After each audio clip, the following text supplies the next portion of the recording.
welcome to Felicity Yarn Studio. My name is Zoe. I am a fiber artist coming to you from the foothills of North Carolina. So if you are new here, a big welcome. This is my space where I like to share all of the making that I have been up to in the last, well, it's supposed to be every month, but it's been about 2 months since I last recorded. Today I have a lot of knitting to share with you. I have a little bit of crochet, some spinning, some yarn dyeing. So if you want to find me on social media, find links to anything that I talk about, that will all be in the description box down below, as well as my Etsy shop. That is where you can find my hand-dyed yarns. So yeah, a big welcome back to the channel, everybody. Apologies for not recording sooner. Just life happened and it's summertime, so I have been doing a lot of making. I have plenty to share with you guys today. First, just a quick little shop update. I do have advent calendars currently listed in the shop. They will ship out in October, late October, early November.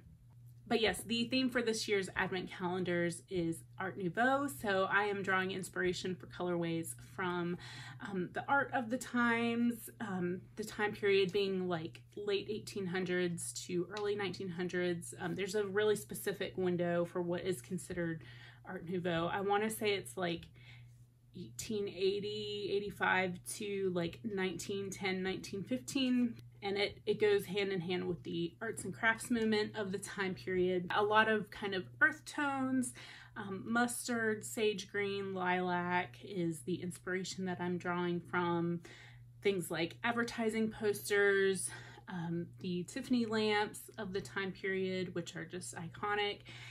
And yeah, again, just from various artists and things like that. If you've liked the Impressionist colorways that I did 2 years ago for advent calendars, they're not the same. They're all new one-of-a-kind colorways, but they are coming out very similar. It's kind of a similar color family. They're like earth tones, but with pops of color. So kind of my my wheelhouse of colors. That is it as far as announcements that I wanted to get through up front. Just a quick apology if you guys hear any background noise. Apparently our neighbor across the street, their kid decided to learn how to play the drums. So they've waited until 2 o'clock in the afternoon, the hottest time of the day, to go out there and start banging as soon as I sat down to record. So if you hear any random thuds in the background, that is what that is. But yeah, let's go ahead and get into the knitting today. I have 3 finished objects to share with you guys. The first one being my Laurel. This is the Laurel Jumper. It is a pattern by Anna Gerbeau, who is also known as Along Avec Anna on Ravelry, and I believe that is also her Instagram handle. If you've seen the original, then you'll know that I have made some modifications to this, but me and Gemma of the Gemma B Makes podcast, we were running a little bit of a knit along for this jumper. That ended on June 30th. We are now well into July, so apologies for not keeping up with that. I've been a little bit slack over the last few months, but yeah, we have contacted the winners for the prizes for the knit along for that. So yeah, let me talk about mine real quick. Again, I have modified this quite a bit. Well, I say quite a bit, but I really only made 2 changes. The first being the length. I decided to go for not like a super short cropped, but definitely like shorter than what the pattern called for on the body. So it kind of hits me just below my natural waistline. And then obviously I chose to make mine short sleeve instead of a long sleeve jumper. I chose this for a few reasons, mainly being every time I knit a top-down colorwork yoke like this, I always, whenever I try it on, like to check the body length before I've started the sleeves, I'm like, that would make a really cute short sleeve jumper. And I never do it. I always add the sleeves on. This time though, I decided to go ahead and lean into it and knit mine as a short sleeve. And I'm really, really happy that I did. I love the way that this turned out. It is a really cute, I won't call it a summer top. I can foresee myself getting more wear out of this in the springtime versus the summer, because it is pretty close to all over stranded color work, but it is in fingering weight yarn. It reminds me a lot of the Soldotna crop that I knit a few years ago, the kind of the shape being a short sleeve jumper. However, I find my Soldotna to be quite heavy and hot because it is all over color work made out of DK weight yarn. So the fact that this is made out of sock yarn just makes it that little bit lighter and a little bit more wearable. I did actually wear it in June one day when the high was only like 80 degrees. We were at the beach and it was a little bit breezy and I was actually really comfortable in it. So it's going to be perfect for those kind of shoulder seasons and on days when it's not like 100 degrees out like it is today. But anyway, I knit mine out of some hand spun yarn. That's what I used for the color work. I went looking for the leftovers to share with you guys, but I'll just have to pop a picture up on the screen. I spun this neon green yellow color last year for Tour de Fleece, which I think is about to end for this year. I'm not doing Tour de Fleece this year. But this is a colorway from Wound Up Fiber Arts. It is called Lightning Bug, and I spun a super fine 3-ply traditional yarn for this, and it came out like at a pure sock weight. I got like 600 yards out of the like 110 gram braid of fiber. I have probably enough for a pair of socks once I get around to needing to cast on a new pair of socks.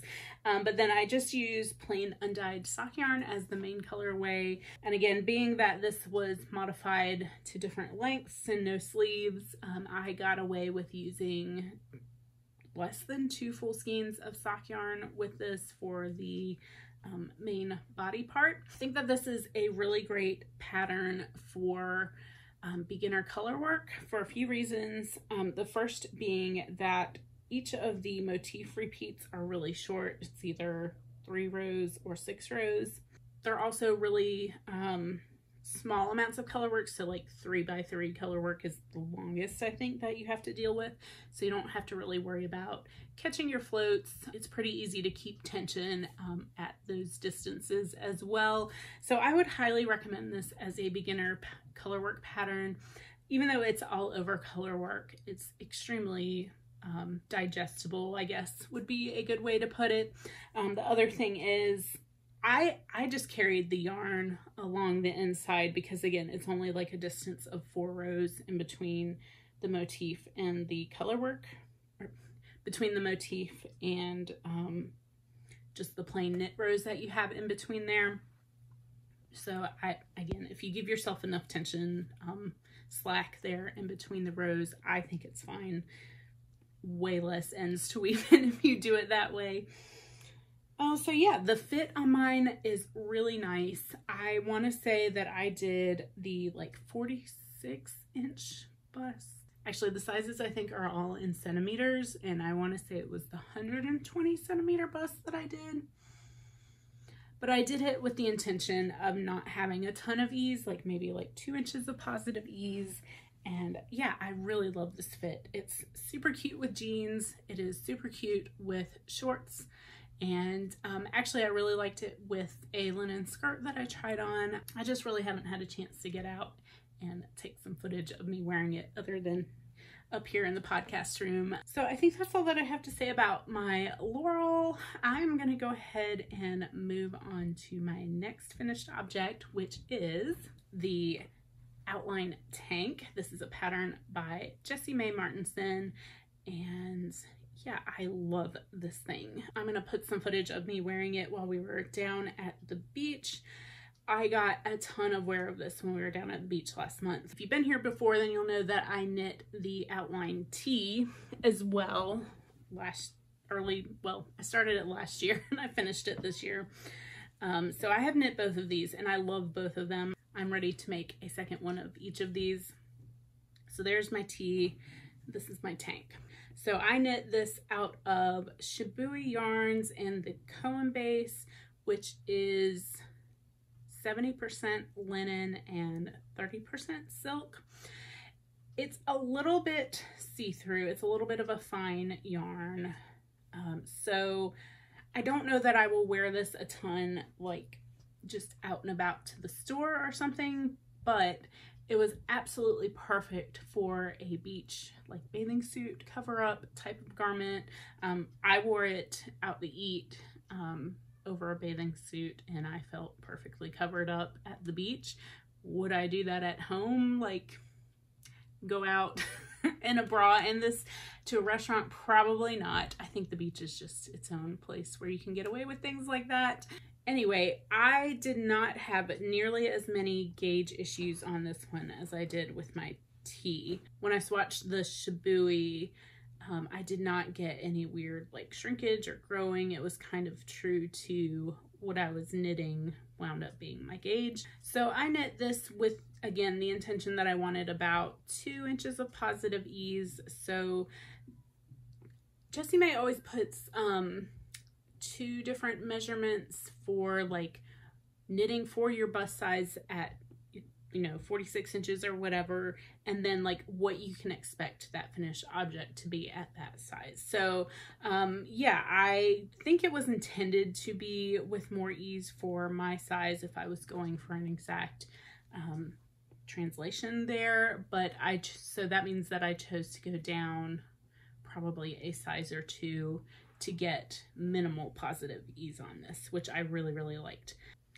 Now, I didn't really make any modifications for this, except for I had one little issue, and it's similar to the issue that I had on the tee with the neckline being a little bit large and gapey, but it was a little bit of my own making. So with the tank, when you're knitting it, it's bottom up construction, and then you knit kind of the 4 triangles for the front and the back, and then you knit the strap part. And in the pattern it says to knit 1 to 2 inches, but that some test knitters went up to 3 inches for their straps. But to try it on and to keep in mind that they're going to grow and kind of stretch with the wear over time on these straps. So I tried mine on, and I didn't really like it at 2 inches. I went on ahead and I knit 3 inches for the front and the back, and then you 3 needle bind off them together to seam them together. And then when I tried it on, I was like, oh no, this is way too much. It was falling quite far down on my bust and showing quite a bit of cleavage off. So I thought about my tee and the fact that to adjust the neckline on my tee, what I did was I just took a crochet hook and I just did a slip stitch crochet around the entire thing, and it tightened up to like the perfect kind of opening on the neckline there. So I was like, all right, I will try that on the tank. And I must have tried it like 8 or 10 different times, and every time it was coming out way too tight and kind of puckering up along this edge. Because there's not as many stitches to deal with. It's a different shape. And I was getting really frustrated with it, and I was like, what the heck? So then I put it down, I took a step back, and I started to think, all right, Zoe, what is the problem here? And I was like, well, the strap length is what's the problem. It's not necessarily this opening here along the neckline. I then just did the slip stitch crochet just around the strap part on the front, or on each side of it there. And what do you know? It fixed it to be like perfect. So yeah, it kind of drapes perfectly. I'm really happy with the length of it. I'm really happy with the fit. But I was kind of freaking out a little bit because once you get it at the top and you seam it together, that's when you drop that stitch to get the drop stitch effect there. And I was really dreading having to pick it up to rip back the straps and fix all of that. But thankfully I did not have to do that. I figured out a way to work around that. So yeah, thanks to the fact that I had knit the outline tee, I learned a few things. I learned, you know, how to kind of navigate around that fit problem for these patterns. I love these patterns. I really love the way that they fit. I really love knitting in the linen blends. I can actually wear these hand knits through the summertime versus this is just a wee bit too warm for me to wear out right now. So I really want to knit another outline tee because I wear this all of the time and I need another one. I need at least one more. Now that I have talked about my 2 finished objects that I did some modifications on, I wanted to broach this subject. I know that Naomi, who's my sister, she has the Yarn Curator podcast. We chat about this frequently through text, about following patterns and how much information you're given and how much of it is a knitter wanting to be spoon-fed versus taking some initiative and learning to take charge of your knits and owning your knits. I also received some questions via Instagram about like how long did it take me to get comfortable knitting my garments and getting that fit right. So I just jotted down a few thoughts that I have. I wanted to keep the conversation going since Naomi brought it up on her podcast last time. These are some things that I do to ensure good fit and to take into account when I'm looking at a knitting pattern. The first thing is that I always take my measurements before I start knitting a garment. Even though I don't have a huge fluctuation in size in inches around my bust from month to month, things can change. It depends on the bra that I'm wearing. It depends on the time of the month. But I still just like to check in with my body and see where I'm at just to make sure before I cast something on and invest a lot of time and resources into knitting a whole garment. My body has changed over the last year. I have lost some weight. My bust size has gone down 2 to 3 sizes, but my arm size has not changed greatly. So a lot of times for patterns for the armhole, I will cast on extra stitches under the arm to give myself a little bit more room. I will do less frequent decreases on a sleeve or no decreases at all because that's just the shape that I like versus what might be written for a pattern. Obviously, you should be gauge swatching before you start knitting. I kind of know what my rough gauge is for like sock weight on size 4 needles because I have knit so many garments at that gauge that I know where I'm gonna fall with that, right? But like the Shibui yarn was a new one for me. I've never knit with this before, so I did a gauge swatch. This Ritual Dyes yarn that was linen and cotton blend, I had some really wonky things happen with the gauge there. Like it was the first time I've ever knit something and the gauge shrunk versus grew with blocking. So yeah, if it's something that you're really familiar with working with, then sure, maybe you can just go with it. But I'm team gauge swatch.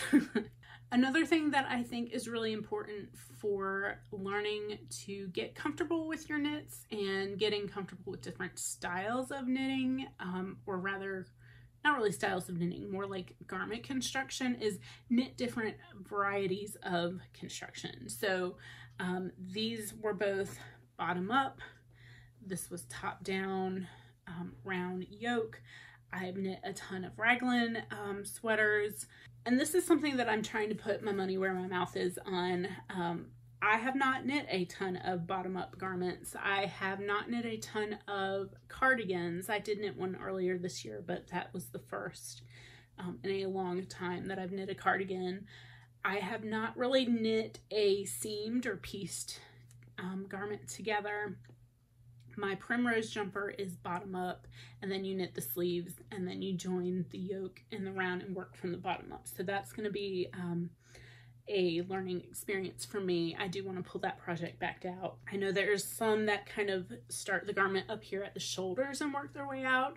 So again, it's kind of a learning experience that you just have to, over time, try different constructions, find what you like, find the fit that you like. I personally just prefer knitting the top-down construction because of the ease of trying it on as you go to ensure that things are fitting well. None of them are better than any other one. They're all just different. So 2 other just kind of like general tips that I have come across over the years is First, to take a garment, like a store-bought, commercially made garment that you really like and really enjoy the fit of, and take the measurements off of that and figure out like how much ease you have in something like that, and you know how long it is, and adjust your knitting pattern to get those same results. So I found that to be really helpful. And the second is to look really critically at the pictures that designers are putting up of their patterns and people wearing them. I know a lot of designers have gotten better about sharing photos of their test knitters and showing the patterns on a variety of body shapes, which is really nice and really helpful.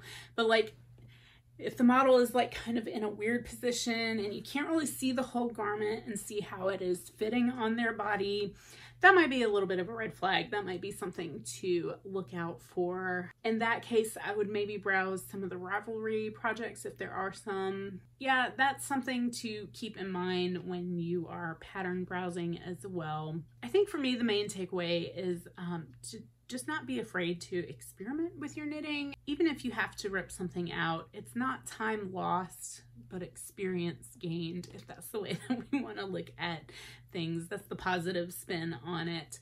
So let me know in the comments down below. Let's keep the conversation going. What are some of the things that you have learned over the years? Some of the tips and tricks that you have for getting a garment that fits you really well? Do you expect a pattern to kind of spoon feed you the information, or do you like to make your own kind of standard modifications for things? Do you feel comfortable modifying patterns? Yeah, I would love to hear what you guys have to say on this whole subject.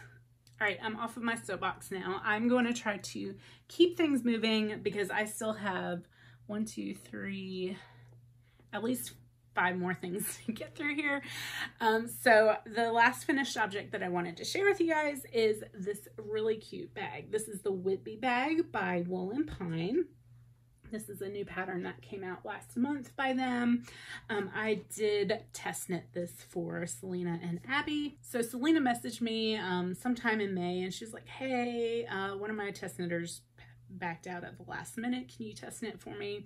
We were getting ready to leave for the beach in early June, and I was like, well, you know what? I don't really have any good travel knitting to take with me. Sure, why not? So this is a really cute little backpack project bag. I just have some yarn stashed in here for now.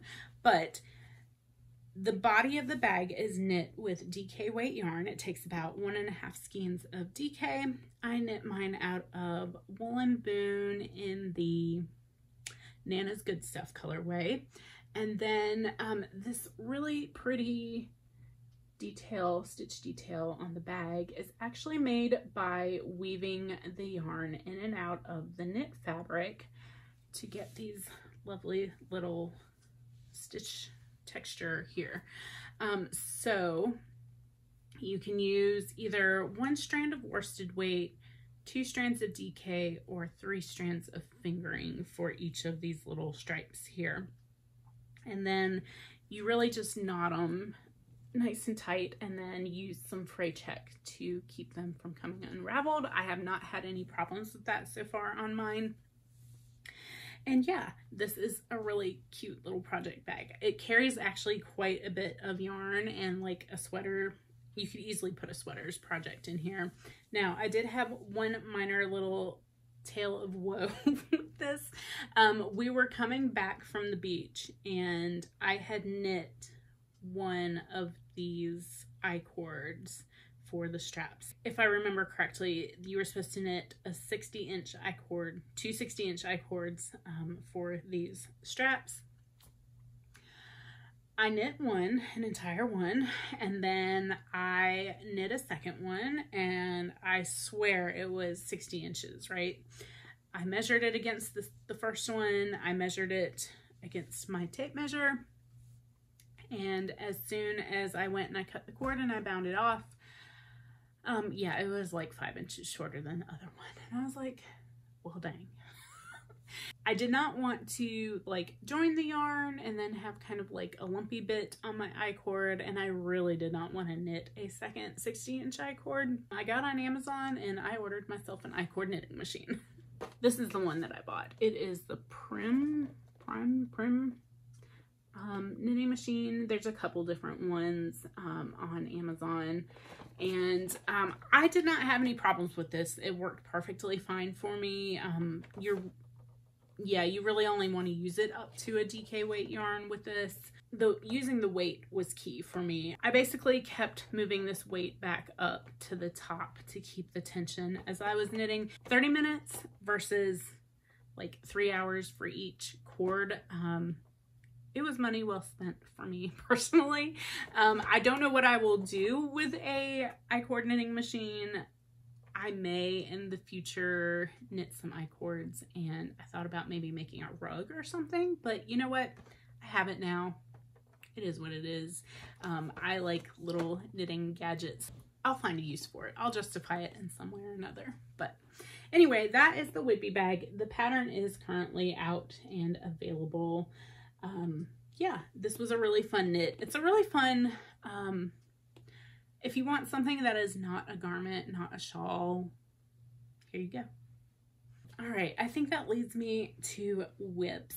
So over the last couple of months, I have been going through a lot of my project bags on the side that have had some lingering, hibernating whips, and I've been trying to either frog them or break them out and try to get some progress made on them, get the fires going again on some of these projects. So one of the ones that I came across was my Bennetts Sisters shawl, and I know that Naomi is also knitting this pattern right now.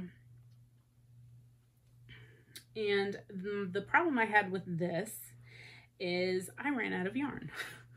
So the way this pattern works is you use 2 skeins of fingering weight yarn and then a skein of mohair on half of the shawl. So I got like almost done with the second side of the shawl here, and I ran out of the main sock yarn. The yarns were from, I think all 3 colorways were from Farmer's Daughter Fibers. I don't remember what the colorways were off the top of my head. I will try to find the labels when I finish this and share them with you guys. It does have some like red Stellina sparkle in there. I don't know if you can see it. But anyway, I ran out. I was frustrated. I threw it into timeout. I even took the needles off because I needed them for something else. And it's been sitting there for probably about a year now, waiting for me to decide what to do about it. I didn't really have anything in my stash that was close to the colorway, that was close enough at least that I would feel okay with fudging it. I was kind of waiting to pull out the dye pots and kind of get my dyeing mojo started back up again. So I did that. Once I've been dyeing the last few weeks for the advent calendars, so one day I decided I was going to dye up some yarn to try to finish this. So it's not an exact match. It's kind of easier to tell on the side without the mohair because the mohair adds that effect.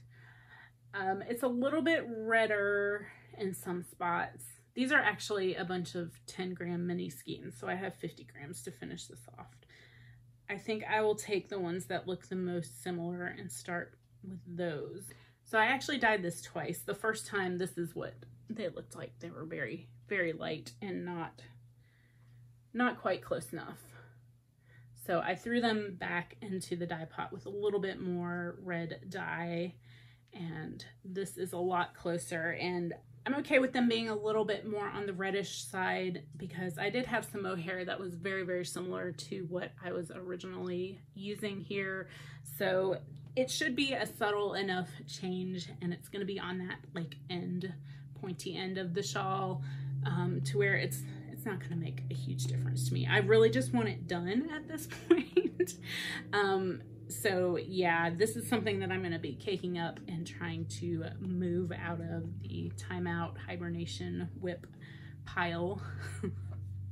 What was the other things? Oh, I've decided that I'm frogging my northeasterly crochet blanket, and I'm starting it over. I don't have it up here with me, but I'll show it next time. It was getting really like curvy. I don't know. It wasn't knitting like straight, not knitting. It wasn't crocheting into straight lines. So I kind of want to frog it and reapproach that. And I frogged my swallowtail jumper because it just wasn't love for me anymore, and I wanted to use that yarn for something differently in the future. But another project that I pulled out of the ether and got back into active mode is the Battenberg blanket that I started crocheting for my nephew 2 years ago. Yeah, he had his 2nd birthday last month, so I figured it was time for me to get off my rear end and finish his blanket. So I am past the halfway point on this. I have crocheted a lot. I have been working on this quite a bit over the last few weeks. I don't even know. I had probably like, I don't even know how to equate how much I did or did not have done on this. I know that I have added at least 3 to 4 squares both ways, long and across the bottom. So I have about, I want to say I have about this much left to go off of the bottom. I've laid out all the squares. I have them all in order. I'm in the process of just making the white squares and joining them across as I go. So yeah, you can see I'm kind of in the middle of a row here. Various leftover sock yarns with white sock yarn. It's nothing too crazy. This is a pattern by Sandra of Cherry Heart, the Cherry Heart podcast. It is a free pattern, and she has lots of really good video tutorials on how to make the squares, how to join the squares. Essentially, when you make a white square, like for this next one, I would, I have one kind of in progress. So essentially, when I'm done with this white square, what I would do is put it right there, and I would crochet across here, then turn it and crochet across this one, and then crochet down along that side, and then add the one at the bottom, if that makes any sense. So it's more or less a join as you go method. Once you have all of your color squares, I guess you don't have to make them all ahead of time. That's what I wanted to do. My brain needed that.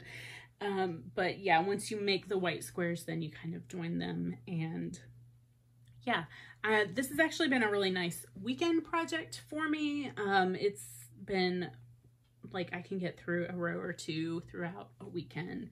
So I'm very motivated to finish this and at least to have it done by Christmas for him. So it's gonna make a really lovely Christmas present for my nephew. So I think if I remember correctly, I'm doing 17 squares across by 21 squares down.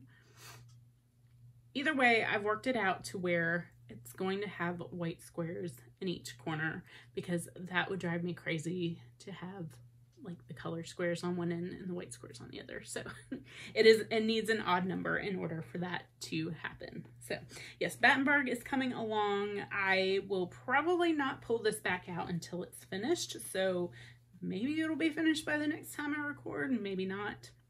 Probably the most crazy thing about this is that I have one of these going for myself as well. And I actually chose on this blanket to do an extra round around the squares to make them a little bit larger. So mine are even smaller. I don't know that I will get my blanket done in my lifetime.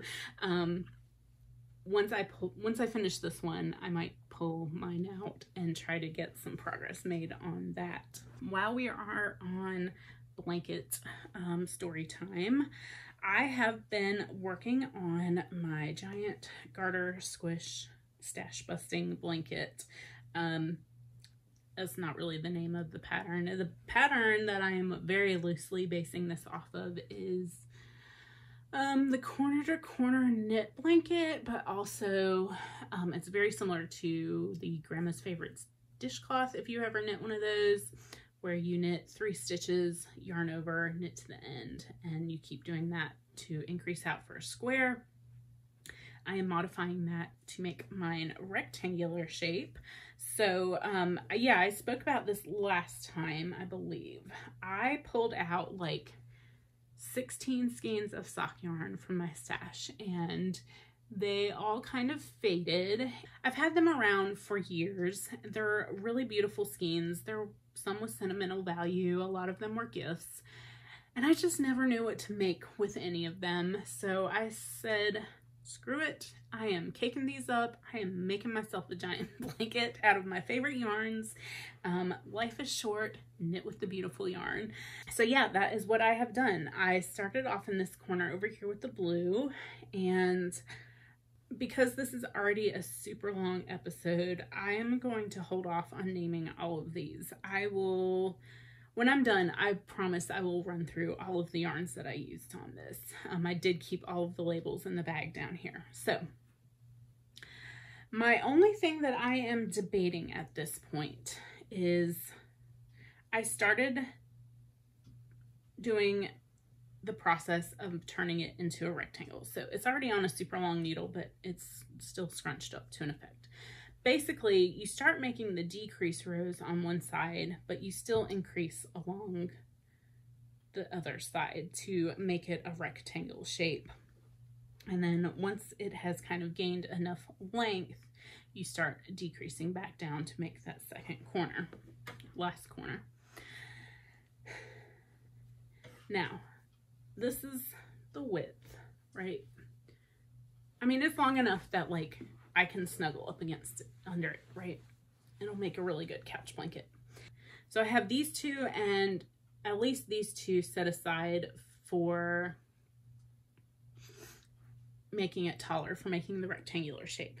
However, it is growing a little bit faster than I really expected it to on the length. So crazy person me is considering ripping back and making it a little bit longer out this way before I start growing it into the rectangular shape. I don't know. I have plenty of yarn. I have more than enough for the decrease side. I could just take some of that yarn out and not use it. But I really wanted this to eat up as much yarn as possible, be as big as possible. I'm at the point where if I'm going to do it, if I'm going to rip back and do this, I need to go ahead and rip back and like not put any more work into it. But this has been the main thing that I have been gravitating towards in the evenings at the end of a long busy day when I don't want to think. It is just mindless garter back and forth, back and forth. And I'm really, really in love with this fade. The only thing that I'm kind of like about is I wish that this one transitioned a little bit better, this green into the yellow. I'd have to rip back pretty far for that. So I think the last time I showed it to you guys, I was somewhere around here. So I've gotten some decent work done on this blanket. I don't know. We'll see. I'm probably gonna rip back. Let's be real. It will bother me if I don't. So yeah, that's what's happening. It's gonna suck, but it would drive me crazy if I didn't do what I have in my brain.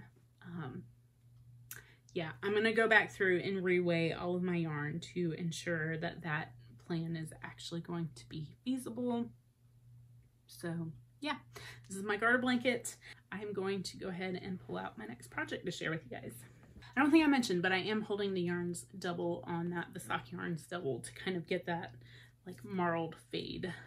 So that's actually relevant to the next project that I'm going to pull out and share with you guys. Clearly I was kind of on a like marling, stash busting kick because I have started and I am almost done with the Melting Marl Shawl by Stephen West Knits.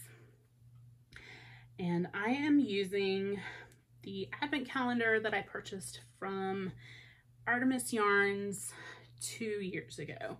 So let me put on actually an extender here so you can get a better look at this. Again, as a mini skein kit, it was her advent calendar for 2 years ago, and it was a really gorgeous fade, starting with the lovely like purpley mauvey colors and into kind of these blue, teal, grays. And the pattern, it's all in the name. It's called the Melting Marl Shawl. So you're using 2 strands of fingering weight at all times, and you can drop one color and add in a new one at any time. It's totally up to you. I have basically been trying to use up as much of this kit as possible. So the pattern calls for, I want to say like 400 and something, 450 grams of yarn. And I'm using like every last bit of this kit up for it. I did leave 2 of the gray ones out at the beginning because it kind of fades into blues and grays at the end. So I might like pop them at the end. But this is what this shawl is looking like. It's really, really beautiful. It was dyed as a fade, and working it as a marl basically means that it is fading even more kind of naturally and melting into each other. I really loved some of these like bear with speckle colorways in here that go into this blue teal. So I think I have about 6 or 7 minis to get through before I'm finished. I stopped here because I am at I think the final increase row, and it's already a fairly like long shawl. I was kind of hoping that it would be a little bit deeper, but now that I'm putting it on myself, I think it'll be okay, and it'll definitely grow with blocking as well since it is sock yarn. So yeah, I think it's going to turn out into quite the large, lovely squishy marled fade shawl. The only thing that I mildly screwed up, I think, is I think I did one of the increase rows before I was supposed to because my stitch counts were not quite right. One thing that I am doing in order to utilize as much of this yarn as possible is when I'm joining the yarn, I'm just doing a clasped left join, which is always a tongue twister for me to say. So it's basically where you would take the 2 yarns and join them like that, and I'm not like sewing them in or anything. I'm just making them about this length to where I can get like 4 or 5 stitches on each end of the join there, and then I'll go back in and I will trim up these little ends that are sticking out, but they should be fine. It's not going to come undone. The stitches are ever so slightly thicker there because you're dealing with like 3 strands at a time versus 2 strands, but it is working out perfectly for me. It is, again, low stress, no ends to really weave in because that would be a lot of ends to weave in. I'm really loving it. These are my favorite kind of patterns from West Knits. His kind of just like big and basic squishy shawls. Like I love dotted rays. I love this. I really like the shawls that let the yarn do the talking. I'm just not a big like lace, or I love knitting brioche, but I also hate knitting brioche. I do kind of want to knit something else brioche. I've been kind of having the itch lately for that. But yeah, something like this is really in my wheelhouse. I know it's basic, I know it's simple, but again, it really just lets this yarn do its thing. So this again was part of my kind of stash busting efforts. This yarn has been in my stash for 2 years.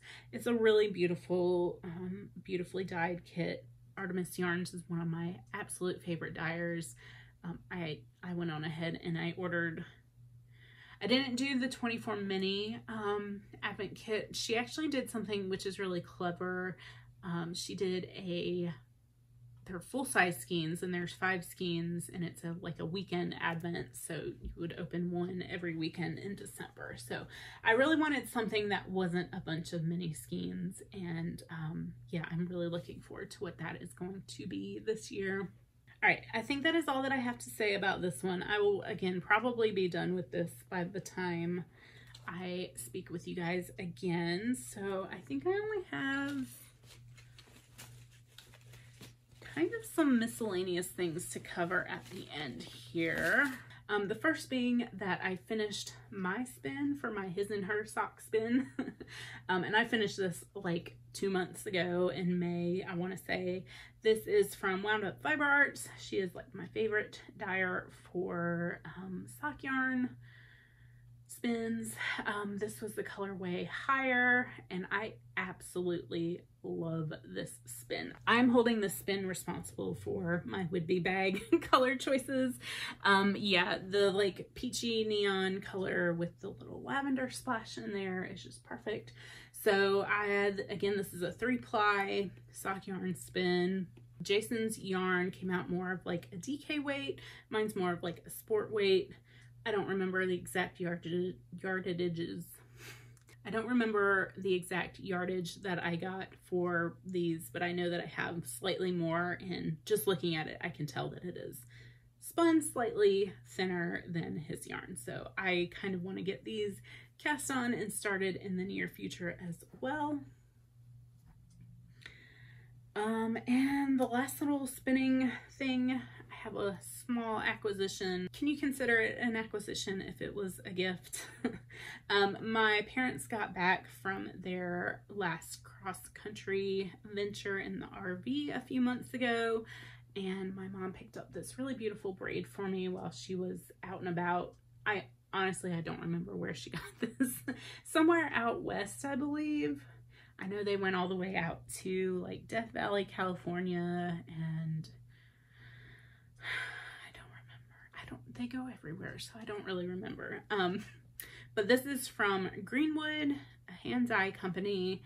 It is 100% BFL heathered, 4 ounces, and it is in the colorway Retro Girl. So my spinning mojo has just been gone this year. I don't know. I want to spin. I don't know. But this braid is really pretty, and I don't know, maybe I'll just start it and see. I think my problem is I have a few like midway spins on the bobbins, and I kind of just need to clear them and accept that maybe I'm not going to get all 8 ounces spun of this one, and I don't know. I don't even know what I would do with this spin, given that it's just plain BFL, non-superwash. Maybe I just need to get it on my wheel and let it decide what it needs to be. The last little bit that I wanted to mention is, I did mention up top that I am dyeing up advent calendars, but I am also trying to get some stuff stocked back in the shop. I ran a big sale last month, and I think I'm going to put some stuff on sale this month as well.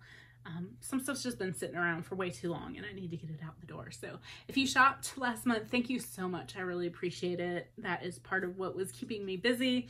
But one of the things I wanted to talk about is that I have recreated one of the colorways from that Impressionist advent calendar that I dyed up 2 years ago.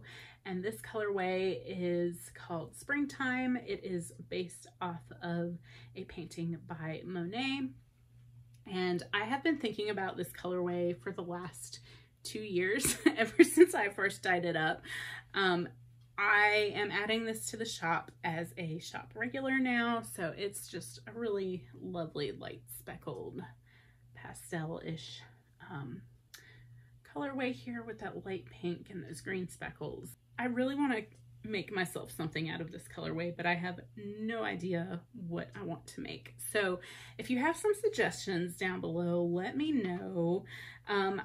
My thought was, if I don't come up with anything, I kind of want another DK weight basic raglan jumper, because I wear the crap out of the one that I have made a few years ago out of some Woolen Boon yarn.